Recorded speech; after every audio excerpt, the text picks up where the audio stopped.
Good morning, everyone. I appreciate your coming here today.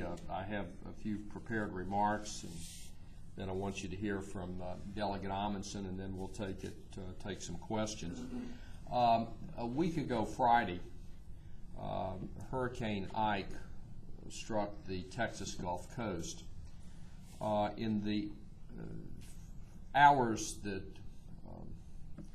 passed after Ike struck, the 24 to 36 hour period, gasoline prices across Virginia, but particularly in my district and along South Side and Southwest Virginia, increased dramatically. I remember on Saturday and Sunday driving around my district that the price of gasoline at some stations was as high as $4.30 and $4.50 per gallon. There were a number of stations that were out of gasoline, and it caused a great deal of concern and consternation amongst my constituents and across many Virginians in that period of time. The governor's office, in the wake of that and under power and authority granted to them by Virginia's post-disaster anti-price gouging law, opened up the consumer hotline. I mean, their consumer hotline was already in existence, I think, 8 hours a day, but they brought in additional personnel and had it open for 24 hours a day last week, and received, I think, in excess of 2,500 complaints, many of which they investigated. A lot of the complaints were on retail operations, but they found very few violations at the retail level.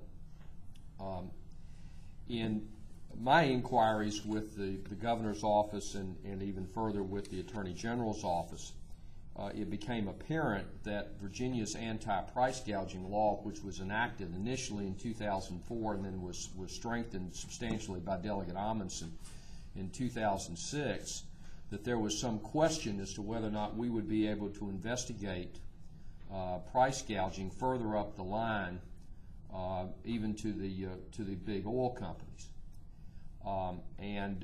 It is my, let me state right off the bat that I think that the early data that's in indicates that the problems that we had were not at the retail level or with Virginia distributors, that it went much higher than that to the oil companies themselves and the spot market in particular.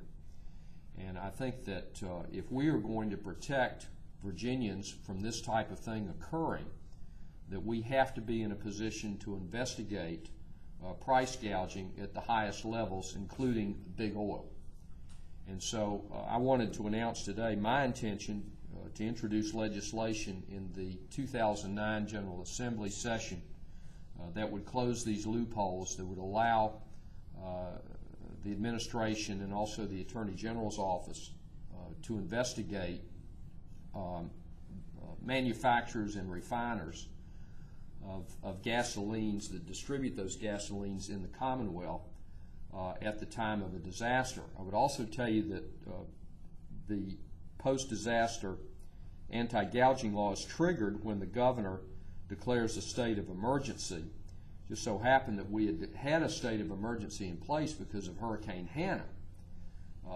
But I'm going to seek to expand the law that the act would be triggered anytime there is a resource shortage in the Commonwealth that results from a disaster for which the President of the United States has declared a state of emergency. So in Ike's situation, Ike didn't come anywhere near Virginia, and so there would, if we had not had a state of emergency in place, I want to make certain that we have the ability to investigate that.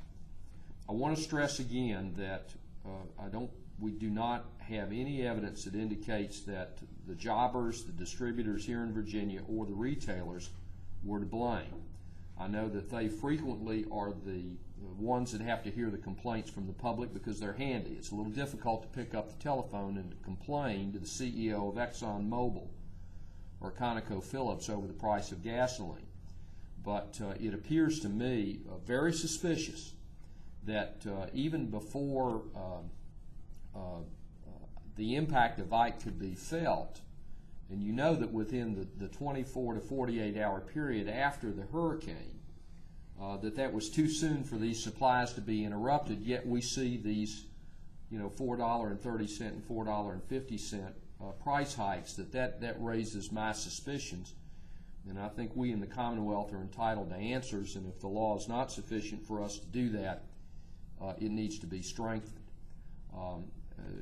Whether or not we will be able to do anything in the wake of Hurricane Ike remains to be seen, but clearly there'll be another opportunity. There'll be another hurricane season next year and the year after that, and we want to make certain that the citizens of the Commonwealth are protected.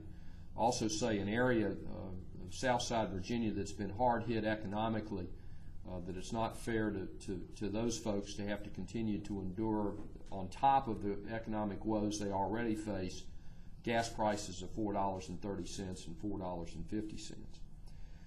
I want to introduce and let her have an opportunity to make remarks. Delegate Kris Amundson, as I mentioned, Virginia's anti-price gouging law was first enacted in 2004. In 2006, Delegate Amundson carried legislation that enabled us to investigate petroleum. And that was a major expansion of the law, and I wanted her to have the opportunity to address you. Kris. Thank you very much. And I'm going to try not to trip over the board on the floor. As Ward said, we did, in 2006, really strengthen the Virginia price gouging law. And at that point, we were dealing with the best information that we had.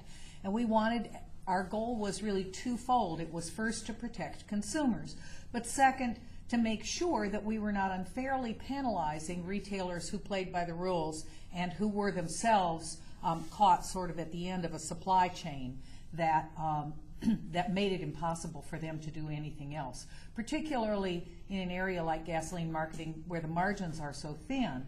Very rarely is it the individual retailer who's the cause of the problem.